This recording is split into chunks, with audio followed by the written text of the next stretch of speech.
तो आज जानते हैं कि 10 द्वार पर पहुंचा कैसे जा सकता है और आज से पहले इन द्वारों को कौन-कौन और कैसे पाया है। संतों की सोच के हिसाब से इन द्वारों को सिर्फ उनके गुरुओं ने देखा है, जो कि शक्तिशाली थे। अब वो इस दुनिया में नहीं रहे। जब वो गुरु जीवित था, तब उसके हिसाब से उसके गुरु के बारे में ये कहना था कि उसने 10 द्वार का ज्ञान हासिल किया है। इस सारे कथन से पता चलता है कि कोई भी संत जीते जी वो नहीं देख सकता, या फिर अगर वो देख सकता है तो किसी को बताता नहीं, छुपाता है। पर मरने के बाद उसके भक्त को कौन बताता है कि उसके गुरु ने क्या देखा? क्या ये ऐसा झोल है जिसमें हम सबको अंधभक्ति में फंसाया जाता है? चलिए आपको एक एग्जाम्पल से समझाते हैं। एक बूढ़ा आदमी मरने से पहले अपने वारिसों को अपनी संपत्ति बांटता है। अगर उस बुजुर्ग ने कर्जा उठाया होगा तो वारिस उस कर्जे को भी चुकाएंगे। कई बार कोई मरते वक्त कुछ ऐसा बोल जाता है जो सबको एक झोल में फंसा देता है। जैसे एक गरीब मरने से पहले बोला, जंगल में बरगद, नीचे बैल है खास्ता, नदियां झरने सूखे हो गए, वहां खजाने का रास्ता।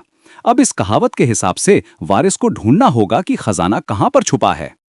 वो बरगद का पेड़ ढूंढेगा, और अगर बरगद का पेड़ ढूंढ भी लिया, फिर भी वो आगे किस रास्ते पे जाएगा उसको नहीं पता। कोई पुष्टि भी नहीं की। और अगर उसके पास खजाना था तो वो गरीब क्यों रहा? इसी तरह से झोल की शुरुआत होती है। किसी ने अपने दिमाग से एक किताब में चंद अक्षर लिख दिए। उन अक्षरों का मतलब जानने और परखने के बजाय सबने सच मान लिया कि ये किताब में लिखा है तो सच है। क्या किताब लिखने वाले ने कभी ये अनुभव किया होगा? चलिए ये मान लेते हैं एक दो ने अनुभव किया भी होगा। तो इसके पीछे क्या रहस्य है? चलो जानते हैं। जिनको हम संत कहते हैं, वो क्या कमाल के दिमाग वाले लोग थे, जिन्होंने अपनी जकड़ धर्म को बनाने में बहुत मजबूती बनाई। हर एक जरूरी सवाल का जवाब बनाया जो उनसे पूछा जाना था। कई मनगढ़ंत कहानियां बनाई, जैसे भगवान को पाना है तो सुबह के 3-4 बजे उठना पड़ेगा जाप करने के लिए। और तो और दिन के अन्य घंटों में आप नाम तो जप सकते हैं, पर वो सुबह वाला माहौल नहीं बना सकते। ऐसा क्यों? क्योंकि सुबह ही वो टाइम है जब हम नींद की चरम सीमा पर होते हैं, और अक्सर चोर भी चोरी उसी टाइम पे करता है जब हम चरम सीमा की नींद में होते हैं। इसी हिसाब से एक तरफ हमें नींद आ रही होती है और दूसरी तरफ को हमें नाम जपना होता है। ऐसे कैसे बैठ सकते हैं? मान लीजिए आप नींद में ध्यान में बैठते हैं और आपने सोचा है कोई द्वार देखना, आपने कुछ भी देखना, भगवान की सूरत देखनी है।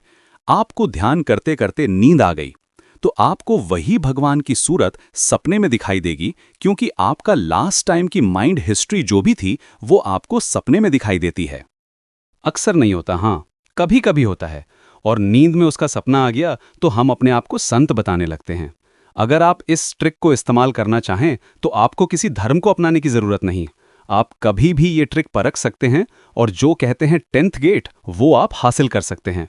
अगर आपको मेरी ये वीडियो में कोई लॉजिक दिखे तो आप लाइक करना, शेयर करना, सब्सक्राइब करना, और इसी तरह मैं आपको और सारी वीडियो दूंगा जो आपको सोचने पर मजबूर करेगा कि हमें धर्म के नाम पर क्या क्या झेलना पड़ता है।